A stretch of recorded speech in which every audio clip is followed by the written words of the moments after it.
For generations, power had a return address. If you were angry, if you wanted to see change, you knew exactly where to point that anger. It was a physical place, a building you could march on, a palace you could surround, or, a negotiating table where you could sit down and present your demands to a real person. Power had a form, a location, and because of that, you could confront it head-on.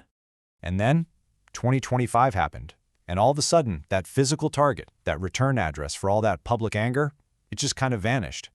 Now, this wasn't because people just stopped being angry. Not at all. The reasons for protests, they didn't go away. In fact, you could argue they were burning hotter than ever. No, the reason it vanished was because Gen Z, they totally changed the game. They rewrote the entire playbook on how to pressure the powerful, forcing them to listen in a completely new way.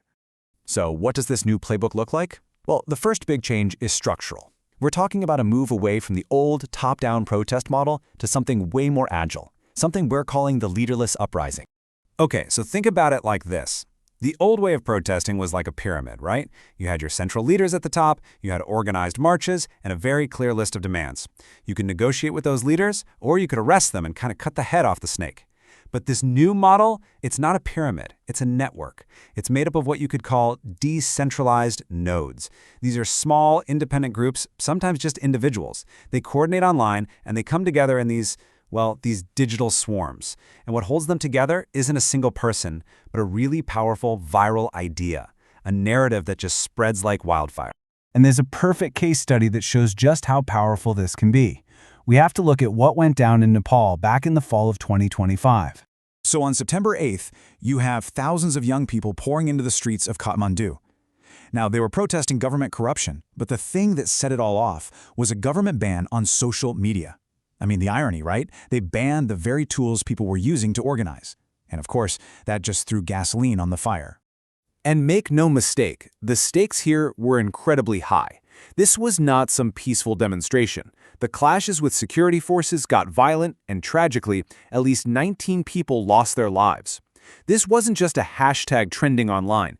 This was a real-world fight with devastating consequences. But here's the thing. It worked. The pressure from these leaderless, youth-driven protests became so overwhelming that it actually led to the prime minister being ousted. See, without a single leader to arrest or negotiate with, the government couldn't stop the swarm. The narrative was just too powerful, and it brought down the government. And that brings us to the second major idea here. It's not just about how these movements are structured, but the incredible speed at which they create consequences. We're in an age where public opinion moves way, way faster than the institutions of power. I mean, just think about it for a second. A government, a legal system, they operate on a timeline of weeks, months, sometimes years. But in this new digital town square, a story can go viral in minutes.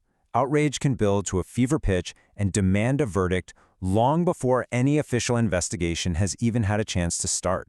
And we saw a really stark and frankly pretty sobering example of this with the institutional fallout after the assassination of conservative commentator Charlie Kirk in 2025. The event itself was a tragedy, obviously, but the reaction online created this second shockwave that moved at a speed we've just never seen before. Almost instantly, online groups started finding people who were posting these awful, inflammatory, or even celebratory comments about Kirk's death. And in at least 12 different states, that online pressure led directly to real-world consequences, with teachers being fired or put on leave by their school districts. And this is where you see the institutions having to react directly to that digital storm. Take Oklahoma State Superintendent Ryan Walters. He didn't say, we'll launch a lengthy HR investigation. No, he made an immediate, very public statement promising that any teacher glorifying the assassination would be gone. The online pressure was just too intense to wait. So in these cases, the verdict wasn't delivered in a court of law or even a school board meeting. It was delivered on social media. The consequences were real, they were immediate, and they completely bypassed the traditional, slower-moving channels of institutional justice. Okay, so when you put all this together, these leaderless movements and this kind of viral justice, it leads us to a pretty profound and honestly unsettling new reality. It's raising a bunch of really tough questions about the future of power, and it feels like the script is being written in real time. Like, first off, how did traditional institutions even operate in this new world? If there's no leader to talk to, if a movement is just a hashtag and a shared feeling, how is a government supposed to negotiate? How can you find a compromise? And then there are the even bigger questions about our fundamental principles. I mean, if the court of public opinion can hand down a sentence in just a few hours, totally bypassing due process, what does that mean for our ideas of justice, for innocent until proven guilty? Where does free speech fit into all this? So, when the entire battleground has shifted, right? When the real pressure points of power aren't in Capitol buildings or at fancy summit tables anymore, but they're in the constant churning chaos of digital conversations. It really leaves us with one last massive question. Where is power truly located now?